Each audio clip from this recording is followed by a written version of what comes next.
ਸਤਿ ਸ਼੍ਰੀ ਅਕਾਲ। ਤੁਸੀਂ ਵੇਖ ਰਹੇ ਹੋ ਟੀਵੀ ਪੰਜਾਬ ਤੇ ਮੈਂ ਹਾਂ ਤੁਹਾਡੇ ਨਾਲ ਇੰਦਰਪ੍ਰੀਤ ਕੌਰ ਸੰਗੀੜਾ।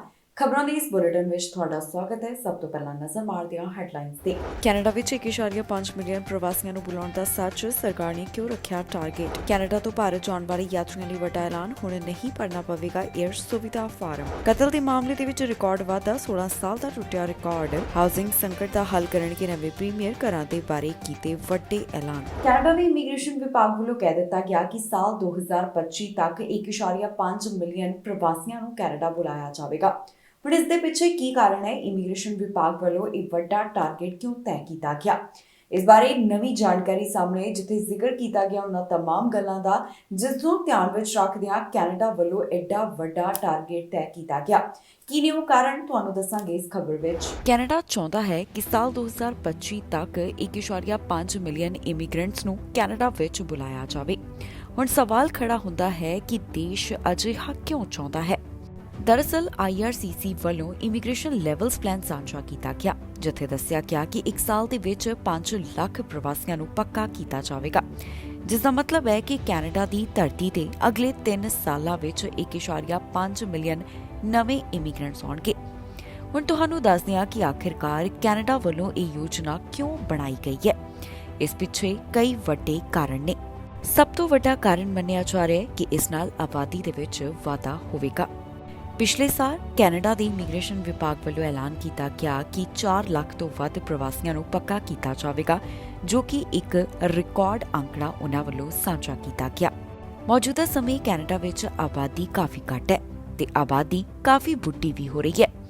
ਘੱਟ ਬਰਥ ਰੇਟ ਹੋਣ ਦੇ ਕਾਰਨ ਵੀ ਇਸ ਦਾ ਅਸਰ ਦੇਖਣ ਨੂੰ ਮਿਲ ਰਿਹਾ ਹੈ, ਜਿਸ ਕਾਰਨ ਕੈਨੇਡਾ ਵੱਲੋਂ ਜ਼ਿਆਦਾ ਤੋਂ ਜ਼ਿਆਦਾ ਇਮੀਗ੍ਰੈਂਟਸ ਨੂੰ ਅਟਰੈਕਟ ਕੀਤਾ ਜਾ ਰਿਹਾ ਹੈ। ਮੌਜੂਦਾ ਸਮੇਂ ਲੇਬਰ ਦੀ ਵੀ ਘਾਟ ਦੇਖਣ ਨੂੰ ਮਿਲ ਰਹੀ ਹੈ।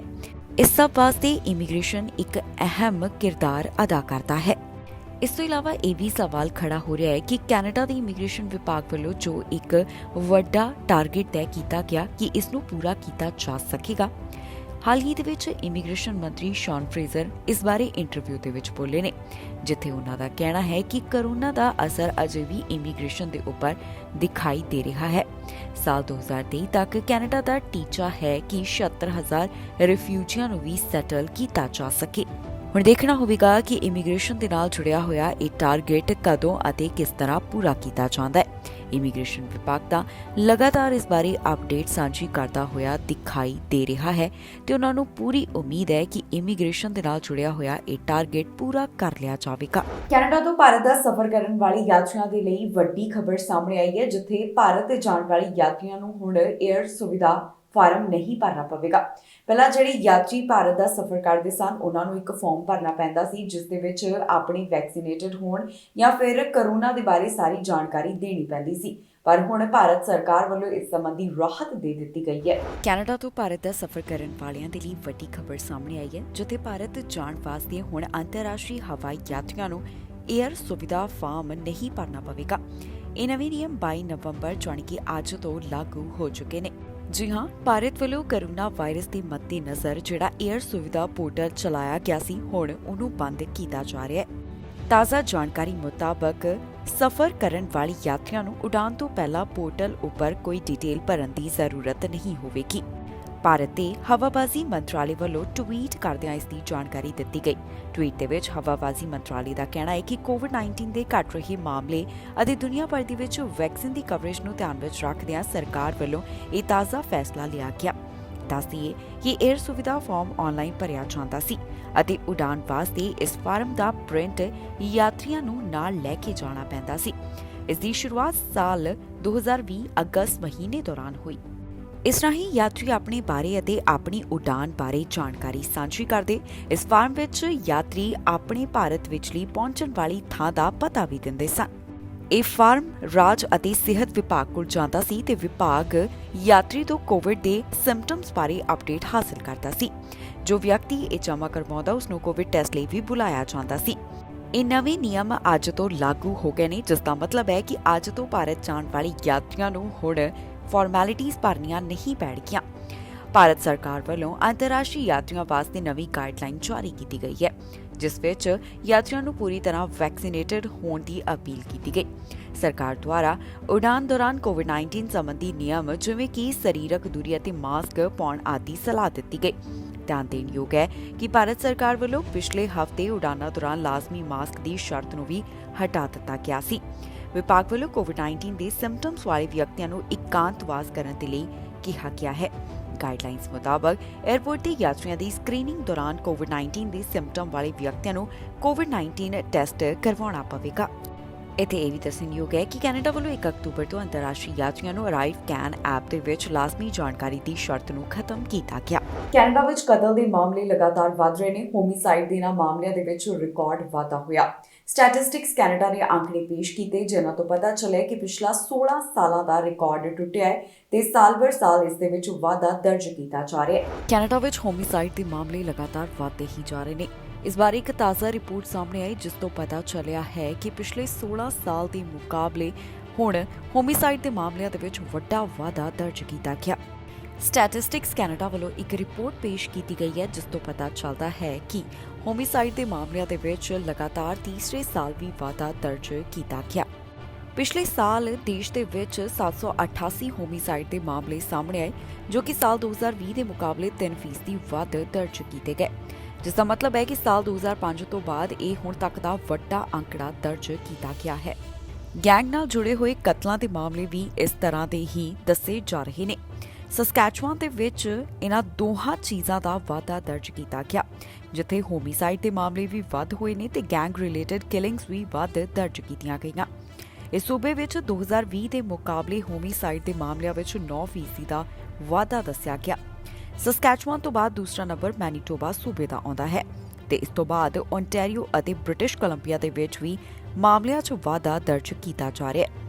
ਪਰ ਇਹ ਵੀ ਦੇਖਣ ਦੇ ਵਿੱਚ ਆਇਆ ਹੈ ਕਿ ਐਲਬਰਟਾ ਤੇ ਨੋਵਾ ਸਕੋਸ਼ੀਆ ਇੱਕ ਅਜਿਹੇ ਸੂਬੇ ਨੇ ਜਿੱਥੇ ਪਹਿਲਾਂ ਦੇ ਮੁਕਾਬਲੇ ਹੋਮਿਸਾਈਡ ਦੇ ਮਾਮਲੇ ਘੱਟ ਦਰਜ ਕੀਤੇ ਗਏ।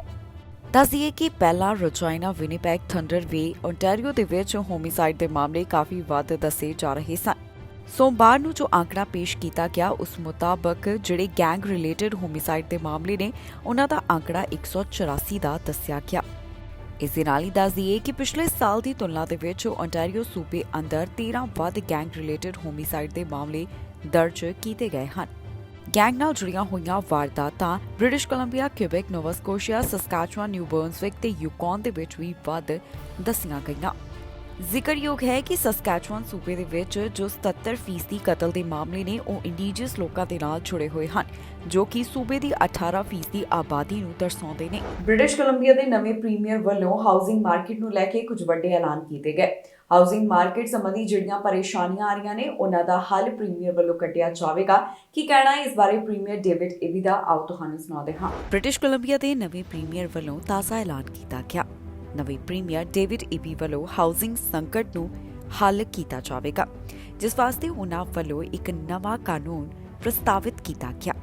ਜੀ ਹਾਂ, ਬ੍ਰਿਟਿਸ਼ ਕੋਲੰਬੀਆ ਦੇ ਪ੍ਰੀਮੀਅਰ ਡੇਵਿਡ ਈਬੀ ਨੇ ਪ੍ਰੋਵਿੰਸ ਵਿੱਚ ਘਰਾਂ ਦੇ ਸੰਕਟ ਦਾ ਹੱਲ ਕੱਢਣ ਵਾਸਤੇ ਨਵੇਂ ਐਲਾਨ ਕੀਤੇ। ਇਹ ਐਲਾਨ ਉਹਨਾਂ ਵੱਲੋਂ ਪ੍ਰੈਸ ਕਾਨਫਰੰਸ ਦੌਰਾਨ ਕੀਤੇ ਗਏ, ਜਿੱਥੇ ਡੇਵਿਡ ਕਹਿੰਦੇ ਨੇ ਕਿ ਲੋਕ ਵੱਡੀ ਪੱਧਰ ਤੇ ਬ੍ਰਿਟਿਸ਼ ਕੋਲੰਬੀਆ ਵਿੱਚ ਆ ਰਹੇ ਹਨ ਅਤੇ ਉਸ ਮੁਤਾਬਕ ਸਾਡੇ ਕੋਲ ਘਰ ਨਹੀਂ। ਹਾਊਸਿੰਗ ਸਪਲਾਈ ਐਕਟ ਦੇ ਬਾਰੇ ਉਹਨਾਂ ਵੱਲੋਂ ਜਾਣਕਾਰੀ ਦਿੱਤੀ ਗਈ। ਪ੍ਰਸਤਾਵਿਤ ਹਾਊਸਿੰਗ ਸਪਲਾਈ ਐਕਟ ਪ੍ਰੋਵਿੰਸ ਅਤੇ ਮਿਊਨਿਸਪੈਲਿਟੀਜ਼ ਦਰਮਿਆਨ ਬਿਹਤਰ ਸਹਿਯੋਗ ਦੁਆਰਾ ਰਿਹਾਇਸ਼ੀ ਉਸਾਰੀ ਨੂੰ ਤਰਜੀਹ ਦੇਣ ਵਾਸਤੇ ਤਿਆਰ ਕੀਤਾ ਗਿਆ। ਇਹ ਯੋਜਨਾ ਮੁਤਾਬਕ ਪ੍ਰੋਵਿੰਸ ਇਹਨਾਂ ਰਿਪੋਰਟਾਂ ਦੀ ਸਮੀਖਿਆ ਕਰੇਗਾ, ਜਿਸ ਦੇ ਵਿੱਚ ਇਹ ਦੇਖਿਆ ਜਾ ਰਿਹਾ ਹੈ ਕਿ ਪ੍ਰੋਵਿੰਸ ਵੱਲੋਂ ਕਿਸੇ ਖਾਸ ਨਗਰ ਪਾਲਿਕਾ ਅਤੇ ਰਿਹਾਇਸ਼ ਦਾ ਟਾਰਗੇਟ ਨਿਰਧਾਰਿਤ ਕੀਤਾ ਜਾਣਾ ਚਾਹੀਦਾ ਹੈ। ਪ੍ਰੈਸ ਵਾਰਤਾ ਦੌਰਾਨ ਬੋਲਦਿਆਂ ਪ੍ਰੀਮੀਅਰ ਨੇ ਕਿਹਾ ਕਿ ਹਾਊਸਿੰਗ ਪ੍ਰਦਾਨ ਕਰਨਾ ਨਗਰ ਪਾਲਿਕਾਵਾਂ ਵਾਸਤੇ ਇੱਕ ਮੁੱਖ ਭੂਮਿਕਾ ਹੈ ਅਤੇ ਉਹਨਾਂ ਨੂੰ ਲੋੜੀਂਦੇ ਅੰਕੜਿਆਂ ਤੱਕ ਪਹੁੰਚਣ ਵਾਸਤੇ ਪ੍ਰੋਵਿੰਸ ਤੋਂ ਸਹਾਇਤਾ ਦੀ ਜ਼ਰੂਰਤ ਹੈ। ਇੱਕ ਸਰਕਾਰੀ ਅਧਿਕਾਰੀ ਦੇ ਮੁਤਾਬਕ ਇਸ ਵਾਸਤੇ 8 ਤੋਂ 10 ਨਗਰ ਪਾਲਿਕਾਵਾਂ ਦੀ ਸ਼ੁਰੂਆਤ ਦੇ ਵਿੱਚ ਪਛਾਣ ਕੀਤੀ ਜਾਵੇਗੀ ਅਤੇ ਇਹ ਉਕਤ ਨਗਰ ਪਾਲਿਕਾ ਤੇ ਨਿਰਭਰ ਕਰੇਗਾ ਕਿ ਉਸਨੇ ਉਪਲਬਧ ਸਾਧਨਾਂ ਜਿਵੇਂ ਕਿ ਜ਼ੋਨਿੰਗ ਅਤੇ ਹੋਰ ਸ਼ਕਤੀਆਂ ਆਦਿ ਦੀ ਵਰਤੋਂ ਕਿਵੇਂ ਕਰਨੀ ਹੈ। ਜੇਕਰ ਨਗਰ ਪਾਲਿਕਾਵਾਂ ਟਾਰਗੇਟ ਨੂੰ ਪੂਰਾ ਕਰਨ ਦੇ ਵਿੱਚ ਅਸਫਲ ਰਹਿੰਦੀਆਂ ਨੇ ਤਾਂ ਮੰਤਰਾਲੇ ਕੋਲ ਹੁਕਮ ਲਾਗੂ ਕਰਨ ਦੇ ਵਿਕਲਪ ਹੋਣਗੇ। ਇਸ ਵਿੱਚ ਸਥਿਤੀ ਦੀ ਸਮੀਖਿਆ ਕਰਨ ਵਾਸਤੇ ਇੱਕ ਸਲਾਹਕਾਰ ਨਿਯੁਕਤ ਕਰਨਾ ਅਤੇ ਨਗਰ ਪਾਲਿਕਾਵਾਂ ਨੂੰ ਟਾਰਗੇਟ ਪੂਰਾ ਕਰਨ ਵਾਸਤੇ ਨਿਰਦੇਸ਼ ਦੇਣਾ ਸ਼ਾਮਿਲ ਹੈ। ਵਿਕਟੋਰੀਆ ਦੀ ਮੇਅਰ ਵੱਲੋਂ ਇਸ ਐਕਟ ਦੀ ਸ਼ਲਾਘਾ ਕੀਤੀ ਗਈ ਅਤੇ ਹੋਰ ਸਥਾਨਕ ਨੇਤਾਵਾਂ ਨੂੰ ਵੀ ਉਹਨਾਂ ਵੱਲੋਂ ਇਸ ਨੂੰ ਅਪਣਾਉਣ ਦੀ ਅਪੀਲ ਕੀਤੀ ਗਈ ਹੈ। ਮੇਅਰ ਦਾ ਕਹਿਣਾ ਹੈ ਕਿ ਸਾਨੂੰ ਉਹਨਾਂ ਉਮੀਦਾਂ ਨੂੰ ਪੂਰਾ ਕਰਨਾ ਚਾਹੀਦਾ ਹੈ ਕਿਉਂਕਿ ਉਹ ਸਾਡੇ ਵਸਨੀਕਾਂ ਅਤੇ ਸਾਡੇ ਹੋਣ ਵਾਲੇ ਵਸਨੀਕਾਂ ਵਾਸਤੇ ਉਮੀਦਾਂ ਹਨ। 2 ਵਿਅਕਤੀਆਂ ਦੇ ਉੱਪਰ ਚਾਕੂ ਨਾਲ ਹਮਲਾ ਕੀਤਾ ਗਿਆ, ਜਿਸ ਤੋਂ ਬਾਅਦ ਇੱਕ ਦੀ ਹਾਲਤ ਗੰਭੀਰ ਦੱਸੀ ਜਾ ਰਹੀ ਹੈ। ਪੁਲਿਸ ਅਧਿਕਾਰੀਆਂ ਦਾ ਕਹਿਣਾ ਹੈ ਕਿ ਉਹ ਇਸ ਮਾਮਲੇ ਦੀ ਜਾਂਚ ਪੜਤਾਲ ਕਰ ਰਹੇ ਨੇ। ਫਿਲਹਾਲ ਪੀੜਤਾਂ ਦੀ ਪਹਿਚਾਣ ਜਨਤਕ ਨਹੀਂ ਕੀਤੀ ਗਈ। ਟੋਰਾਂਟੋ ਦੇ ਯਾਰਕ ਖੇਤਰ ਤੋਂ ਸ਼ੁਰੇਬਾਜ਼ੀ ਦਾ ਮਾਮਲਾ ਸਾਹਮਣੇ ਆਇਆ। ਇੱਥੇ ਸ਼ੁਰੇਬਾਜ਼ੀ ਦੇ 2 ਮਾਮਲੇ ਸਾਹਮਣੇ ਆਏ ਨੇ, ਜਿਸ ਤੋਂ ਬਾਅਦ ਇੱਕ ਵਿਅਕਤੀ ਦੀ ਹਾਲਤ ਇਸ ਸਮੇਂ ਗੰਭੀਰ ਦੱਸੀ ਜਾ ਰਹੀ ਹੈ। ਪੁਲਿਸ ਅਧਿਕਾਰੀਆਂ ਦਾ ਕਹਿਣਾ ਹੈ ਕਿ ਮਾਮਲਾ 9 ਵਜੇ ਦੇ ਕਰੀਬ ਸਾਹਮਣੇ ਆਇਆ, ਜਿੱਥੇ ਉਹਨਾਂ ਨੂੰ ਲਾਰੈਂਸ ਐਵਨਿਊ ਵੈਸਟ ਦੇ ਨੇੜੇ ਬੁਲਾਇਆ ਗਿਆ। ਰਿਪੋਰਟਰਸ ਦੇ ਨਾਲ ਮੌਕੇ ਵਾਲੀ ਥਾਂ ਤੇ ਗੱਲ ਕਰਦਿਆਂ ਟੋਰਾਂਟੋ ਪੁਲਿਸ ਦਾ ਕਹਿਣਾ ਹੈ ਕਿ ਮੌਕੇ ਵਾਲੀ ਥਾਂ ਤੋਂ ਉਹਨਾਂ ਨੂੰ 2 ਪੀੜਤ ਮਿਲੇ ਹਨ। ਪਹਿਲੇ ਵਿਅਕਤੀ ਦੀ ਪਹਿਚਾਣ ਉਹਨਾਂ ਵੱਲੋਂ ਅਜੇ ਜਨਤਕ ਨਹੀਂ ਕੀਤੀ ਗਈ, ਪਰ ਇਹ ਜ਼ਰੂਰ ਦੱਸਿਆ ਗਿਆ ਕਿ ਉਸ ਦੀ ਲੋਅਰ ਬਾਡੀ ਦੇ ਵਿੱਚ ਚਾਕੂ ਨਾਲ ਹਮਲਾ ਕੀਤਾ ਗਿਆ, ਜਿਸ ਤੋਂ ਬਾਅਦ ਉਸ ਨੂੰ ਤੁਰੰਤ ਟਰਾਮਾ ਸੈਂਟਰ ਦੇ ਵਿੱਚ ਭਰਤੀ ਕਰਵਾਇਆ ਗਿਆ। ਇਸ ਵਿਅਕਤੀ ਦੀ ਹਾਲਤ ਗੰਭੀਰ ਦੱਸੀ ਗਈ। ਦੂਸਰੇ ਪੀੜਤ ਤੇ ਵੀ ਚਾਕੂ ਨਾਲ ਹਮਲਾ ਕੀਤਾ ਗਿਆ, ਜਿਸ ਤੋਂ ਬਾਅਦ ਉਸ ਨੂੰ ਮੌਕੇ ਵਾਲੀ ਥਾਂ ਦੇ ਉੱਪਰ ਹੀ ਇਲਾਜ ਮੁਹੱਈਆ ਕਰਵਾਇਆ ਗਿਆ। ਪੁਲਿਸ ਦਾ ਕਹਿਣਾ ਹੈ ਕਿ ਇੱਕ ਵਿਅਕਤੀ ਨੂੰ ਉਹਨਾਂ ਵੱਲੋਂ ਹਿਰਾਸਤ ਦੇ ਵਿੱਚ ਲਿਆ ਗਿਆ, ਪਰ ਅਜੇ ਇਸ ਬਾਰੇ ਬਹੁਤੀ ਡਿਟੇਲ ਜਨਤਕ ਨਹੀਂ ਕੀਤੀ ਗਈ। ਮਾਮਲੇ ਦੀ ਜਾਂਚ ਪੜਤਾਲ ਜਾਰੀ ਹੈ। ਉਹਨਾਂ ਵੱਲੋਂ ਅਜੇ ਪੀੜਤਾਂ ਦੀ ਪਹਿਚਾਣ ਨਹੀਂ ਦੱਸੀ ਗਈ। ਪੁਲਿਸ ਅਧਿਕਾਰੀਆਂ ਦਾ ਕਹਿਣਾ ਹੈ ਕਿ ਜੇਕਰ ਕਿਸੇ ਨੂੰ ਵੀ ਇਸ ਮਾਮਲੇ ਬਾਰੇ ਕੋਈ ਹੋਰ ਜਾਣਕਾਰੀ ਹੋਵੇ ਤਾਂ ਟੋਰਾਂਟੋ ਪੁਲਿਸ ਨਾਲ 416808 2222 ਜਾਂ ਫਿਰ ਕ੍ਰਾਈਮ ਸਟਾਪਰਸ ਨਾਲ 4152228477 ਦੇ ਉੱਪਰ ਕਾਲ ਕਰਦਿਆਂ ਜਾਣਕਾਰੀ ਸਾਂਝੀ ਕੀਤੀ ਜਾ ਸਕਦੀ ਹੈ। ਫਿਲਹਾਲ ਮਾਮਲੇ ਦੀ ਇਨਵੈਸਟੀਗੇਸ਼ਨ ਜਾਰੀ ਹੈ, ਜਿਸ ਤੋਂ ਬਾਅਦ ਅਗਲੀ ਅਪਡੇਟ ਜਾਰੀ ਕੀਤੀ ਜਾਵੇਗੀ। ਕੈਨੇਡਾ ਦੇ ਇੱਕ ਹਿੱਸੇ ਵਾਸਤੇ ਸਨੋਫਾਲ ਦੀ ਚੇਤਾਵਨੀ ਜਾਰੀ ਕੀਤੀ ਗਈ, ਜਿੱਥੇ ਯਾਤਰਾ ਰੱਦ ਕਰਨ ਦੇ ਵਾਸਤੇ ਕਹਿ ਦਿੱਤਾ ਗਿਆ। ਕੋਕੋਇਲਾ ਹਾਈਵੇ ਦੇ ਵਾਸਤੇ ਜਾਣਕਾਰੀ ਸਾਹਮਣੇ ਹੈ, ਜਿੱਥੇ ਮੌਸਮ ਵਿਭਾਗ ਨੇ ਚੇਤਾਵਨੀ ਦਿੱਤੀ ਹੈ ਕਿ ਇੱਥੇ ਵਿਜ਼ਿਬਿਲਿਟੀ ਦੇ ਉੱਪਰ ਕਾਫੀ ਅਸਰ ਪਏਗਾ ਤੇ ਡਰਾਈਵਰਾਂ ਨੂੰ ਖਾਸ ਤੌਰ ਦੇ ਉੱਪਰ ਸਾਵਧਾਨ ਰਹਿਣ ਦੀ ਸਲਾਹ ਦਿੱਤੀ ਗਈ। ਮੌਸਮ ਸੰਬੰਧੀ ਚੇਤਾਵਨੀ ਜਾਰੀ ਕੀਤੀ ਗਈ ਹੈ, ਜਿਸ ਦੇ ਮੱਦੇਨਜ਼ਰ ਟਰੈਵਲ ਅਲਰਟ ਵੀ ਲਗਾ ਦਿੱਤਾ ਗਿਆ। ਇਹ ਖਬਰ ਕੋਕੋਇਲਾ ਹਾਈਵੇ ਦੇ ਨਾਲ ਜੁੜੀ ਹੋਈ ਹੈ, ਜਿੱਥੇ ਸਨੋਫਾਲ ਵਾਰਨਿੰਗ ਜਾਰੀ ਕਰ ਦਿੱਤੀ ਗਈ। ਇੱਥੇ ਜਿਹੜੇ ਡਰਾਈਵਰਸ ਨੇ ਉਹਨਾਂ ਨੂੰ ਖਾਸ ਸਲਾਹ ਦਿੱਤੀ ਗਈ ਹੈ ਕਿ ਜਿਸ ਤਰ੍ਹਾਂ ਦਾ ਮੌਸਮ ਬਣਿਆ ਹੋਇਆ ਹੈ ਉਹ ਬਹੁਤ ਧਿਆਨ ਦੇਣ। ਦੱਸ ਦੇਈਏ ਕਿ environment and climate change Canada ਵੱਲੋਂ ਸਨੋਫਾਲ ਵਾਰਨਿੰਗ ਜਾਰੀ ਕੀਤੀ ਗਈ।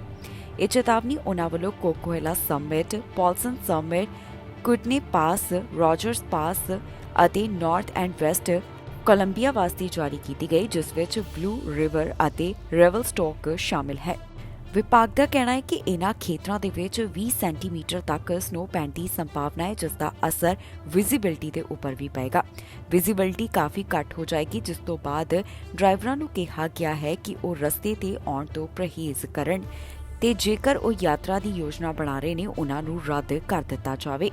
ਇਸ ਤੋਂ ਇਲਾਵਾ ਜਿਹੜੇ ਡਰਾਈਵਰ ਆਪਣੇ ਕੰਮ ਦੇ ਉੱਪਰ ਨਿਕਲੇ ਹੋਏ ਨੇ ਉਹਨਾਂ ਨੂੰ ਹਦਾਇਤ ਦਿੱਤੀ ਗਈ ਹੈ ਕਿ ਉਹ ਲਾਈਟਸ ਜਗਾ ਕੇ ਰੱਖਣ ਅਤੇ ਡਿਸਟੈਂਸ ਬਣਾ ਕੇ ਰੱਖਣ। ਰੀਟੇਲ ਸੇਲ ਦੇ ਬਾਰੇ ਜਾਣਕਾਰੀ ਸਾਹਮਣੇ ਆਈ, ਜਿੱਥੇ ਸਤੰਬਰ ਮਹੀਨੇ ਦਾ ਅੰਕੜਾ ਸਾਂਝਾ ਕੀਤਾ ਗਿਆ। ਸਟੈਟਿਸਟਿਕਸ ਕੈਨੇਡਾ ਦਾ ਕਹਿਣਾ ਹੈ ਕਿ ਪਹਿਲਾਂ ਦੇ ਮੁਕਾਬਲੇ ਰੀਟੇਲ ਸੇਲ ਦੇ ਵਿੱਚ ਗਿਰਾਵਟ ਹੋਈ, ਜਿਸ ਵਾਸਤੇ 0.5% ਦਾ ਅੰਕੜਾ ਸਾਂਝਾ ਕੀਤਾ ਗਿਆ ਹੈ।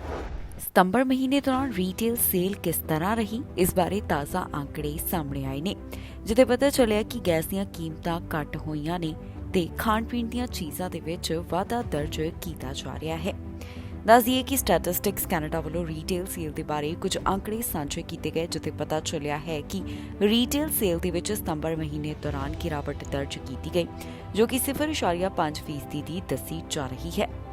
ਏਜੰਸੀ ਵੱਲੋਂ ਅਕਤੂਬਰ ਮਹੀਨੇ ਜੋ ਅੰਦਾਜ਼ਾ ਲਗਾਇਆ ਗਿਆ ਸੀ ਉਸ ਦੇ ਉਲਟ ਹੀ ਦਿਖਾਈ ਦਿੱਤਾ, ਕਿਉਂਕਿ ਉਹਨਾਂ ਵੱਲੋਂ ਸ਼ੁਰੂਆਤੀ ਅੰਦਾਜ਼ਾ ਲਗਾਇਆ ਗਿਆ ਕਿ ਅਗਲੇ ਮਹੀਨੇ ਰੀਟੇਲ ਸੇਲ ਦੇ ਵਿੱਚ ਵਾਧਾ ਹੋਵੇਗਾ। ਸਤੰਬਰ ਮਹੀਨੇ ਦੇ ਅੰਕੜੇ ਦੱਸਦੇ ਹਨ ਕਿ ਗੈਸ ਸਟੇਸ਼ਨਾਂ ਉੱਪਰ 2.4% ਦੀ ਸੇਲ ਘੱਟ ਦੱਸੀ ਜਾ ਰਹੀ ਹੈ। ਇਸ ਦੇ ਨਾਲ ਹੀ ਗੈਸ ਦੀਆਂ ਕੀਮਤਾਂ ਦੇ ਵਿੱਚ ਵੀ ਗਿਰਾਵਟ ਦੱਸੀ ਜਾ ਰਹੀ ਹੈ। ਮੋਟਰ ਵਹੀਕਲ ਅਤੇ ਜਿਹੜੇ ਪਾਰਟ ਡੀਲਰਸ ਨੇ ਉਹਨਾਂ ਦੀ ਸੇਲ ਦੇ ਵਿੱਚ ਵੀ ਗਿਰਾਵਟ ਦਰਜ ਕੀਤੀ ਗਈ, ਜਿਸ ਦਾ ਅੰਕੜਾ 3.5% ਦਾ ਸਾਂਝਾ ਕੀਤਾ ਗਿਆ ਹੈ। ਫੂਡ ਐਂਡ ਬੈਵਰੇਜ ਸਟੋਰ ਦੇ ਉੱਪਰ ਸੇਲ ਸਤੰਬਰ ਮਹੀਨੇ ਦੌਰਾਨ 1.3% ਘੱਟ ਦਰਜ ਕੀਤੀ ਗਈ। ਸੁਪਰਮਾਰਕੀਟ ਅਤੇ ਗਰੋਸਰੀ ਸਟੋਰ ਦੇ ਵਿੱਚ ਇਸ ਅੰਦਰ 1.6% ਦੀ ਗਿਰਾਵਟ ਦਰਜ ਕੀਤੀ ਗਈ ਤੇ ਕਨਵੀਨੀਅੰਸ ਸਟੋਰ ਦੇ ਵਿੱਚ 1.5% ਦਾ ਘਾਟਾ ਪਿਆ ਹੈ। Building material and garden equipment ਦੀ ਜਿਹੜੀ ਸੇਲ ਹੈ ਉਹ ਵੀ 2.0% ਘੱਟ ਹੋਈ ਹੈ। ਦੱਸ ਦੇਈਏ ਕਿ ਸਟੈਟਿਸਟਿਕਸ ਕੈਨੇਡਾ ਵੱਲੋਂ ਹਰ ਮਹੀਨੇ ਅੰਕੜੇ ਸਾਂਝੇ ਕੀਤੇ ਜਾਂਦੇ ਨੇ, ਜਿੱਥੇ ਦੱਸਿਆ ਜਾਂਦਾ ਹੈ ਕਿ ਰੀਟੇਲ ਸੇਲ ਕੈਨੇਡਾ ਵਿੱਚ ਕਿਸ ਤਰ੍ਹਾਂ ਦਰਜ ਕੀਤੀ ਗਈ ਹੈ। ਪ੍ਰਧਾਨ ਮੰਤਰੀ ਜਸਟਿਨ ਟਰੂਡੋ ਵੱਲੋਂ ਕਿਸਾਨਾਂ ਦੇ ਹੱਕ ਦੀ ਗੱਲ ਕੀਤੀ ਗਈ ਹੈ। ਕਿਸਾਨਾਂ ਨੂੰ ਅੱਗੇ ਵਧਣ ਦਾ ਜ਼ਿਕਰ ਪ੍ਰਧਾਨ ਮੰਤਰੀ ਨੇ ਕੀਤਾ। ਉਹਨਾਂ ਨੇ ਇੰਡੋ ਪੈਸੀਫਿਕ ਪਾਰਟਨਰਸ਼ਿਪ ਬਾਰੇ ਵੀ ਆਪਣੇ ਵਿਚਾਰ ਸਾਂਝੇ ਕੀਤੇ ਨੇ। ਕੀ ਕਹਿਣਾ ਇਸ ਸਭ ਬਾਰੇ ਪ੍ਰਧਾਨ ਮੰਤਰੀ ਦਾ, ਆਓ ਤੁਹਾਨੂੰ ਸੁਣਾਉਂਦੇ ਹਾਂ। ਇੰਡੋ ਪੈਸੀਫਿਕ ਪਾਰਟਨਰਸ਼ਿਪ ਦੇ ਬਾਰੇ ਪ੍ਰਧਾਨ ਮੰਤਰੀ ਜਸਟਿਨ ਟਰੂਡੋ ਗੱਲ ਕਰਦੇ ਹੋਏ ਦਿਖਾਈ ਦਿੱਤੇ ਤੇ ਨਾਲ ਹੀ ਉਹਨਾਂ ਨੇ ਕੈਨੇਡਾ ਦੇ ਕਿਸਾਨਾਂ ਦੀ ਵੀ ਗੱਲ ਕੀਤੀ ਹੈ। ਕੈਨੇਡਾ ਦੇ ਕਿਸਾਨਾਂ ਨੂੰ ਕਿਵੇਂ ਅੱਗੇ ਵਧਣ ਦੇ ਵਿੱਚ ਮਦਦ ਮਿਲੇਗੀ, ਇਸ ਬਾਰੇ ਪ੍ਰਧਾਨ ਮੰਤਰੀ ਜਸਟਿਨ ਟਰੂਡੋ ਵੱਲੋਂ ਆਪਣੇ ਵਿਚਾਰ ਸਾਂਝੇ ਕੀਤੇ ਗਏ। ਇਸ ਬਾਰੇ ਹੁਣ ਉਹਨਾਂ ਦਾ ਕੀ ਕਹਿਣਾ ਹੈ, ਆਓ ਤੁਹਾਨੂੰ ਸੁਣਾਉਂਦੇ ਹਾਂ। We've been hard at work over the past 10 days in Cambodia, in Indonesia, in Thailand, and in Tunisia. And everywhere we go, we've been focused on you and on building an economy that works for all Canadians. At the ASEAN Summit in Cambodia, we strengthened our partnerships in the Indo-Pacific and announced clear measures on jobs, growth, and trade that will benefit Canadians. And we elevated our partnership with ASEAN so that we can do even more in the years to come. At the G20 Summit in Indonesia, we gathered with leaders to tackle the big challenges in the world. Hello, Volodymyr. Hi, Volodymyr. It's Rishi and Justin. We announced more military assistance for Ukraine, more sanctions on Russia, and we're extending our training mission in the UK for Ukrainian soldiers until the end of next year. We also tackle big issues that are going to help grow the economy, fight climate change, and create more trade and investment for everyone. The APEC Summit in Thailand was an opportunity to deepen our connections with leaders and economies in the region to benefit Canadians. We're establishing new Team Canada missions to facilitate trade and opening our very first agricultural office in the region to make sure farmers can reach new markets. We ended the trip here in Tunisia where the Francophonie Summit took place. We stepped up on fighting for human rights and democracy around the world. We're moving forward on protecting and promoting the French language. We've announced new investments to help out in Haiti, but also to empower women and girls around the globe. It's been a busy week, but we've made good progress, and by the time you see this, we'll be back on the ground in Canada and hard at work delivering real results for you. ਦੋ ਵਾਹਨਾਂ ਦੀ ਟੱਕਰ ਹੋਈ, ਜਿਸ ਤੋਂ ਬਾਅਦ ਦੋ police ਅਫਸਰ ਜ਼ਖਮੀ ਹੋਏ ਨੇ। ਇਸ ਤੋਂ ਇਲਾਵਾ ਦੂਸਰੇ ਵਾਹਨ ਨੂੰ ਚਲਾਉਣ ਵਾਲਾ ਡਰਾਈਵਰ ਵੀ ਹਾਦਸੇ ਦਾ ਸ਼ਿਕਾਰ ਹੋਇਆ। ਪੁਲਿਸ ਦਾ ਕਹਿਣਾ ਹੈ ਕਿ ਉਹ ਮਾਮਲੇ ਦੀ ਜਾਂਚ ਕਰ ਰਹੇ ਨੇ, ਪਰ ਅਜੇ ਬਹੁਤੀ ਜਾਣਕਾਰੀ ਉਹਨਾਂ ਵੱਲੋਂ ਜਨਤਕ ਨਹੀਂ ਕੀਤੀ ਗਈ।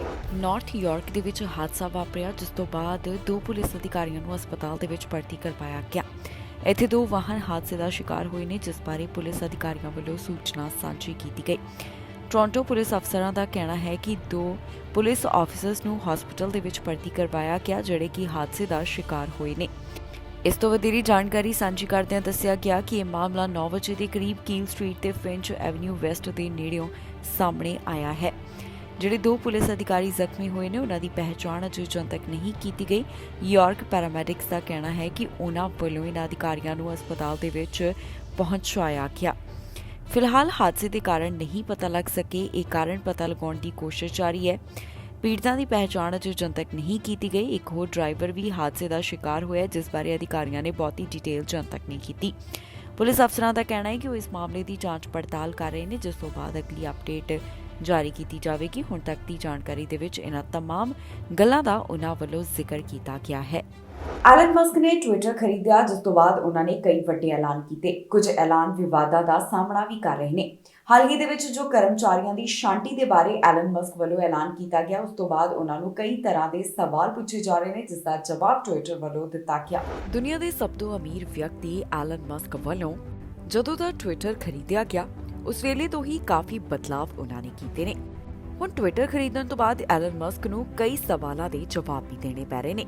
ਇਸ ਦਾ ਸਭ ਤੋਂ ਵੱਡਾ ਸਵਾਲ ਹੈ 37,000 ਦੇ ਕਰੀਬ ਕਾਮਿਆਂ ਨੂੰ ਕੰਮ ਤੋਂ ਕੱਢ ਦੇਣਾ, ਜਿਸ ਦੇ ਜਵਾਬ ਦੇ ਵਿੱਚ ਅੱਜ ਟਵਿੱਟਰ ਕੰਪਨੀ ਨੇ ਸੈਨ ਫਰਾਂਸਿਸਕੋ ਦੇ ਵਿੱਚ ਜੱਜ ਨੂੰ ਦੱਸਿਆ ਕਿ ਇੱਕ ਮੁਕੱਦਮਾ ਜਿਸ ਵਿੱਚ ਦਾਅਵਾ ਕੀਤਾ ਗਿਆ ਹੈ ਕਿ ਕੰਪਨੀ ਨੂੰ ਹਜ਼ਾਰਾਂ ਕਾਮਿਆਂ ਨੂੰ ਬਿਨਾਂ ਨੋਟਿਸ ਦੇ ਕੱਢ ਕੇ ਅਮਰੀਕੀ ਕਾਨੂੰਨ ਦੀ ਉਲੰਘਣਾ ਕੀਤੀ ਹੈ, ਬੇਬੁਨਿਆਦੀ ਹੈ ਅਤੇ ਦਾਅਵਿਆਂ ਨੂੰ ਆਰਬਿਟ੍ਰੇਸ਼ਨ ਨੂੰ ਭੇਜਣ ਵਾਸਤੇ ਪ੍ਰੇਰਿਤ ਕੀਤਾ ਗਿਆ। ਦੱਸੀਏ ਕਿ ਸੋਮਵਾਰ ਦੇਰ ਰਾਤ ਇੱਕ ਅਦਾਲਤੀ ਫਾਈਲਿੰਗ ਕੀਤੀ ਗਈ ਜਿਸ ਦੇ ਵਿੱਚ ਕਾਮਿਆਂ ਨੂੰ ਨੌਕਰੀ ਤੋਂ ਕੱਢਣ ਦਾ ਜ਼ਿਕਰ ਕੀਤਾ ਗਿਆ।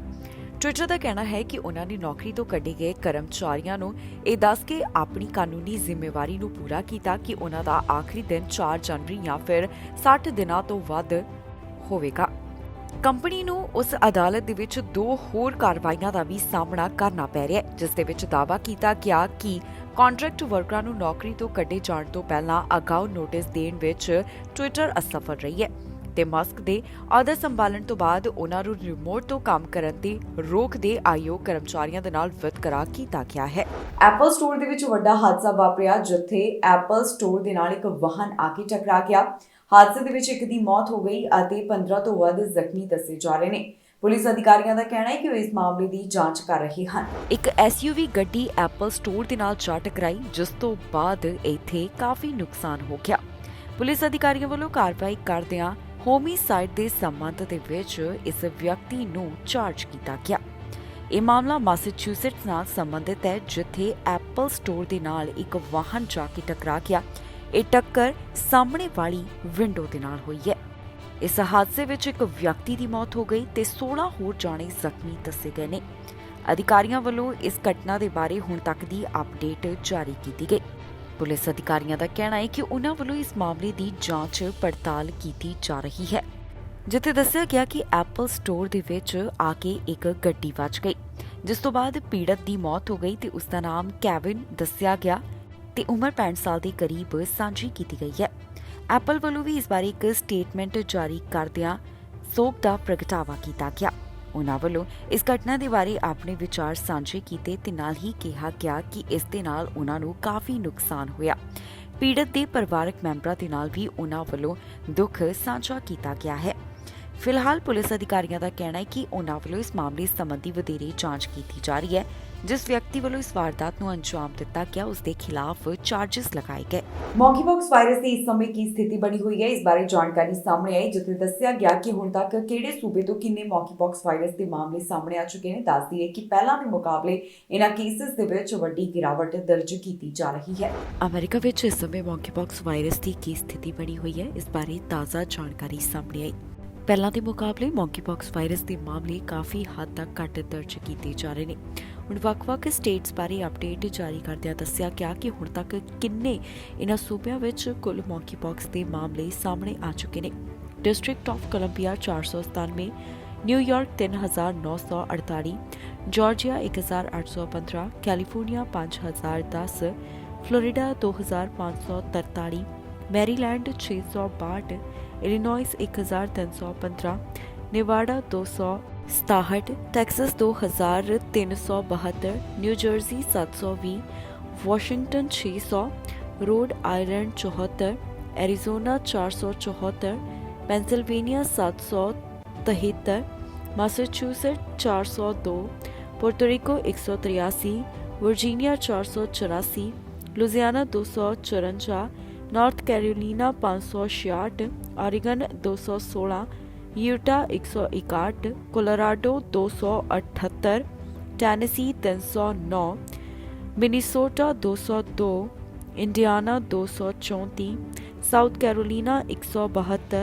मिसिसिपी 87, मिशिगन 266, अलाबामा 130, हायो 281, हवाई 34, new Hampshire 30, new Mexico 42, अरकानसास 59, Nebraska 30, Wisconsin 76, Kentucky 56, Oklahoma 43, north Dakota 6, Wyoming 4, Alaska 5, West Virginia 12, Montana 6, Kansas 14, वेरमोंट 3, south Dakota ਤੋਂ 2 ਮੌਂਕੀਪੌਕਸ ਵਾਇਰਸ ਦੇ ਹੁਣ ਤੱਕ ਮਾਮਲੇ ਦਰਜ ਕੀਤੇ ਜਾ ਰਹੇ ਨੇ।